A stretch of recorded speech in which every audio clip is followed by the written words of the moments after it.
faktor-faktor yang mendatangkan mahabbah.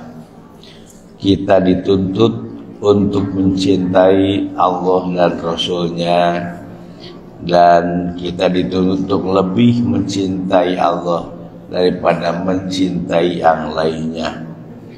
Dibandingkan dengan anugerah dan pemberiannya, memang Allah lah yang lebih banyak berikan anugerah kepada kita dibanding dengan yang lainnya. Maka wajar kita dituntut untuk mencintai Allah. Faktor-faktor yang mendatangkan mahabbah. 1. Qiraatul Quran bitadaburi wa tafahumi lima'anihi wa ma'urida bihi. Qiraatul Qurani bitadaburi wa tafahumi lima'anihi wa ma'urida bihi. Untuk mendatangkan, untuk menguatkan kecintaan terhadap Allah. 1. Dengan membaca Al-Quran, dengan memikirkan, mentadaburi dan memahami makna-maknanya dan apa yang dimaksud dengannya. Itu untuk menguatkan kecintaan kepada Allah, yaitu yang sering membaca Al-Quran dengan memahami isi kandungan Al-Quran. Di mana dalam ayat Al-Quran dinyatakan wa idza tuliyat alaihim ayatuhu zadatum imana, dan bila dibacakan ayat-ayat Al-Quran mereka bertambah kuat keimanannya. Nah, itu pengaruh dari membaca Al-Quran. Al-Quran adalah kitab wahyu dari Allah yang mudah dibaca, mudah dipelajari, dan mudah dipahami. Al-Quran sudah 1400 tahun yang lalu diturunkan oleh Allah, tapi bahasanya masih segar. Beda dengan bahasa Indonesia, bahasa Sunda. 100 tahun kampung kurma katanya beda bahasa Indonesia, tapi Al-Quran masih tetap segar, masih tetap utuh, dan masih menarik isi dan kandungannya. Itu kitab Al-Quran. Kemudian sekarang membuktikan ternyata ada anak-anak yang usia 7-8 tahun sudah bisa menghafal Al-Quran puluhan juz. Ya, di Bogor saja alumni dari sini punya anak baru usia 6 tahun, belum masuk SD, sudah hafal 22 juz. Kumah ngapakeun ada cengit teh, tapi kapal 22 juz. Oke, seueur kene anu name hafal juz ka-30 surat nu terakhir. Anas pangdenya. Kakara apa juz ka-30 surat nu terakhir. Umat Islam Indonesia ternyata belum seluruhnya mampu membaca Al-Quran, mengenal huruf-huruf Al-Quran. Itu padahal Al-Quran paling mudah dipahami. Saya sering menyampaikan Al-Quran mudah dibaca, mudah dipahami, dan menarik isi dan kandungannya. Oke, Mbak. Al-Quran telah disiapkan oleh Allah. Laqad yassarna Al-Quran bidzikri. Kami telah memudahkan Al-Quran untuk jadi peringatan. Jadi bahasanya mudah sekali. Al-Quran bahasanya bahasa Arab. Bahasa Arab mah mulus murni, teu kajajah, teu kacampuran ku bahasa-bahasa yang lain. Beda dengan bahasa yang lain. Mengapa? Karena sulit bahasa lain untuk memasuki bahasa Arab. Itu wajan naon, sulasi rubai, tambah satu tambah sulit untuk masuk ke dalam bahasa Arab. Maka Al-Quran itu adalah paling mudah dibaca dan dipelajari. Untuk memahami isi kandungan Al-Quran, kita dituntut untuk memahami kaidah-kaidah bahasanya, bahasa yaitu nahwu dan tasrifnya. Itu kalau Qurannya telah disiapkan mudah oleh Allah, mestinya nahwu sorofnya juga dianggap mudah, tidak dianggap susah, tidak dianggap sulit. Ternyata saya telah mencoba menulis buku Muyasar sistem 40 jam. Teras dari tasrifna sistem 20 jam. Itu mudah untuk dipelajari. Sementara ini atau yang dulu-dulu, wah tidak mungkin nahwu sorof bisa di kelas. Saya juga katanya 8 tahun, 7 tahun di pesantren. Balet teh meureun eta namanya. Balet teh meureun eta mah. Padahal dengan belajar 1-2 saya ada yang sudah memahami. Itu diantaranya. Jadi satu, dengan membaca Al-Quran dengan rutin setiap hari, badai sahalaman, badai sabarayat rutin setiap hari, sekaligus baca terjemahnya. Nah, sudah banyak Al-Quran dengan menggunakan terjemah. 2. At-taqarrubu ilallahi ta'ala bin nawafili ba'dal faroidi. 2. Mendekatkan diri kepada Allah dengan mengerjakan pekerjaan-pekerjaan yang sunat setelah pekerjaan-pekerjaan yang wajib. 2. Untuk menguatkan rasa cinta kepada Allah, maka dengan mendekatkan kepada, dengan melakukan hal-hal yang sunat setelah yang wajib. Jadi kita masih belum merata. Pemitia mah sholat, sholat wajib, sholat sunat. Sholat wajib sabaraha rakaat kedahna, sholat sadinten teh 17 sabaraha? 40 atuh. 17 masa utik. Karena mau 40 sudah 17. Nabi menyarankan mestinya 40 rakaat sehari semalam teh. Nah, wajib 17. Rawatib 12 atau 10. Tahajud 11 tuh, apa 40 pengertiannya. Dacan yang menjadi misalnya karena nama sahurna Nabi 40 rakaat minimal sholat sehari semalam teh, plus dengan sholat yang sunatnya.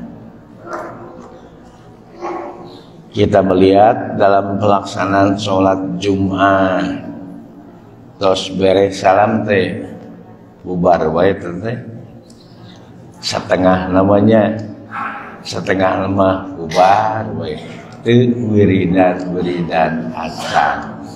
Jangankan sholat sunatnya, wiridan ge henteu likum leos wae.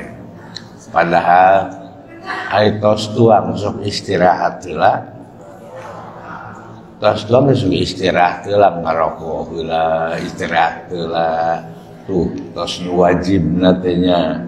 Atau sholat ya, tos sholat wajib teh cik jeung wiridanana jeung rawatibna, yaitu pelaksanaan sholat yang wajib. Demikian juga hal-hal yang lain dalam saum dan yang lainnya, itu pelaksanaan hal-hal yang sunat setelah yang wajib. Terus lamun dina harta nu wajibna zakat, infak, aya di sodakohna ta nu sunatna sodako. Jangan dianggap sepele. Sedekah pun besar nilainya di sisi Allah Subhanahu wa taala. Nabi menganjurkan ittaqun naro walau bisyiki tamrotin. Jaga sentuhan api neraka walau dengan menginfakkan sebelah kurma.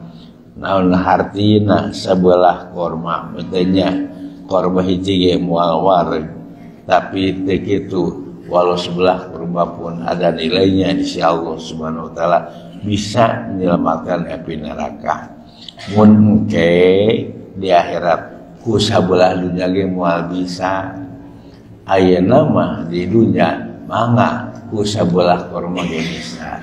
Lihat mah ku sabelah dunya boga harta sebelah dunya moal bisa nebus ridho Allah ku sabelah dunya, takdirkeun boga harta.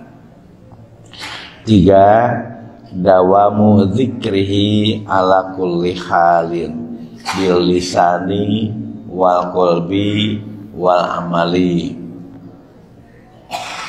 wal hali panasibuhu minal mahabbati ala qadri hada. Dawamu zikrihi ala kulli halin bil lisani wal qalbi wal amali wal hali panasibuhu minal mahabbati ala qadri hada. Membiasakan terus menerus merutinkan mengingat Allah dalam setiap keadaan, baik dengan lisan, hati, amal dan sikap.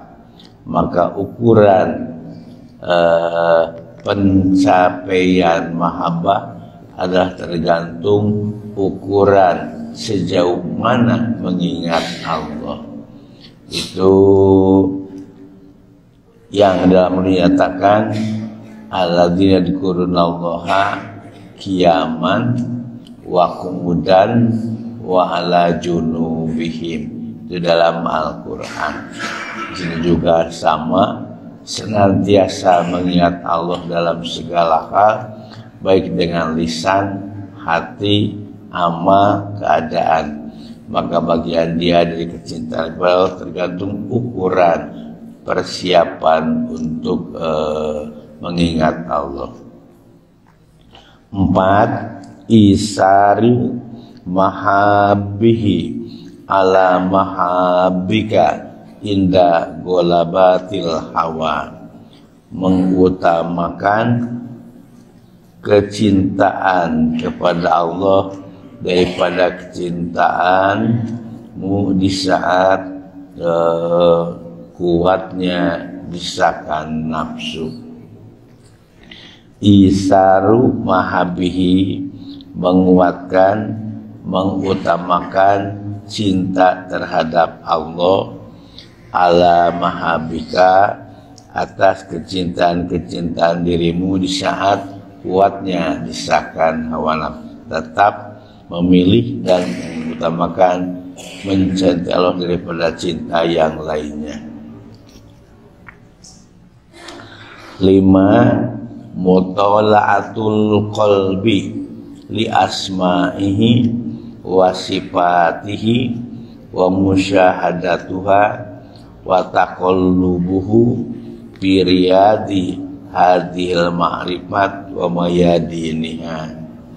Mutola'atul qalbi li asma'ihi wa sifatihi wa musyahadatuha wa taqallubuhu Firiyadi hadil ma'rifat wa mayadiniha.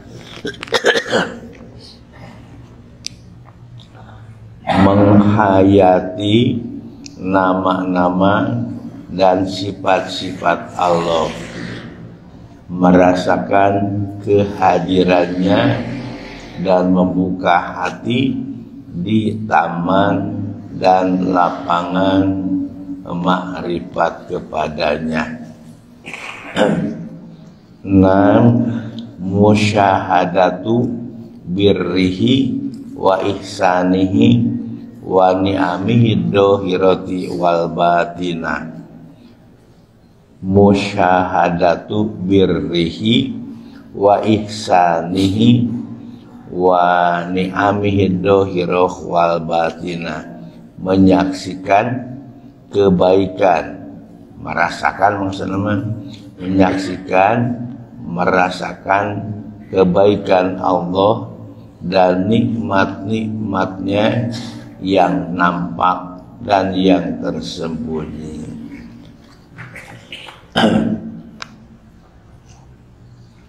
Musyahadatu birri maksudnya bukan bagi orang yang kaya saja, tapi setiap muslim, setiap orang pasti diberikan kenikmatan. Lain nubeung harwai kana bisingini loba kanikmatan. Nu gering wae aya we dipani kanikmatan ku Allah. Nu nyeri huntu dipaparin kanikmatan. Dipaparin papari naon nikmat ngahargung. Pan maneh di ngahargung teh di janji au melisigan nikmat ngahargung teh.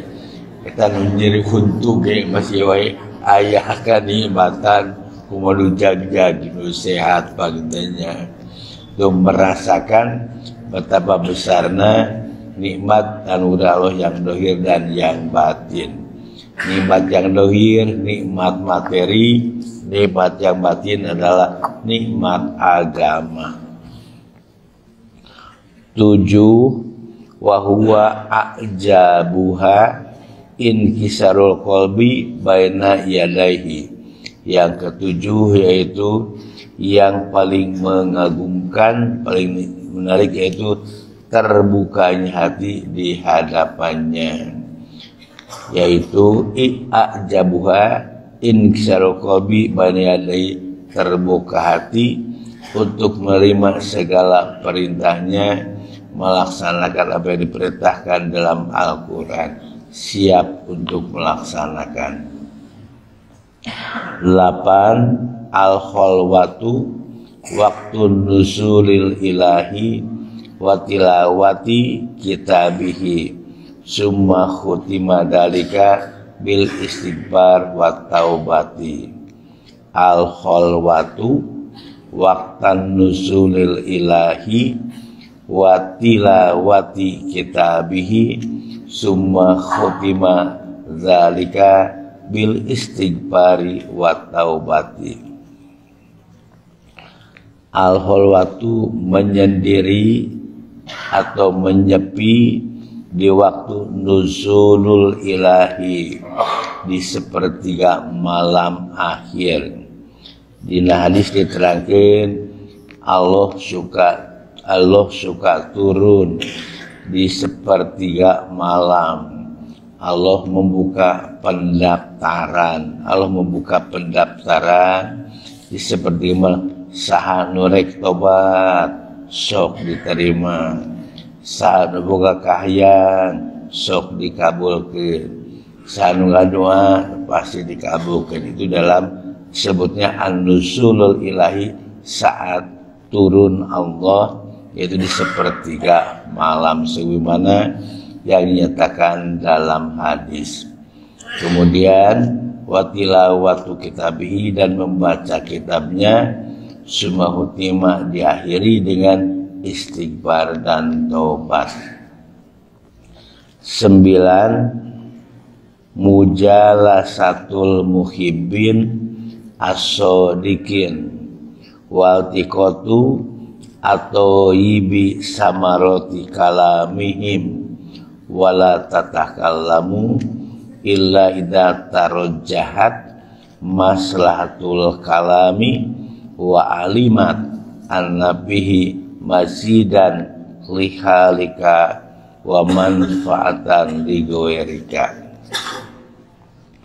Mujalasatul muhibbin as-sadiqin waltiqatu atau yibi samaroti kalamihim wala tatakallamu illa idza tarajjahat maslahatul kalami wa alimat annabihi mazidan lihalika wa manfaatan ligoerihi. Duduk bersama orang-orang yang mencintai Allah dan jujur serta memetik buah pikirannya,